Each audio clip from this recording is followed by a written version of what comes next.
আজ আমার এগুলো সব উচ্ছের চারা, এগুলো সব উচ্ছের চারা দেওয়া আছে।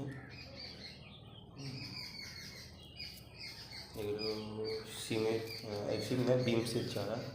আজকে আমার যে সমস্ত চারাগুলো আমি ওই আমার কোকোপিটের মধ্যে তুলেছিলাম, মানে বীজ থেকে আর কি চারা তৈরি করেছিলাম, সেই চারাগুলো আজকে আমি মাটিতে দিয়ে দিয়েছি। হ্যাঁ, আজ এই প্রথম আমি করছি, ফলে একটু ভুলভ্রান্তি হলেও হতে পারে, আমি ঠিক জানি না, সঠিক বলতে পারবো না। হ্যাঁ, তবে দেখা যাক কত কী হয়। হ্যাঁ, এই যে এখন এইটা এর মধ্যে আবার দেবো।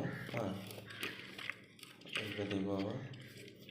প্রথমে আমি ওই কোন দিকটা দিয়ে একটুখানি মাটির জায়গা ফাঁকা করে নিচ্ছি। ফাঁকা করে নেওয়ার পরে এর মাপ মতো ফাঁকা করে নিলাম। সরি, এইটা উচ্ছে ছিল, আগেরটা বোধ হয় ছোটো জায়গা ছিল।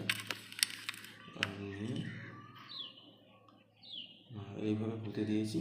হ্যাঁ, যেমন এইগুলো একাই বুঝেছিল, ওই জায়গাটা ক্যামেরায় করতে হয়েছে। আর ঠিক আছে,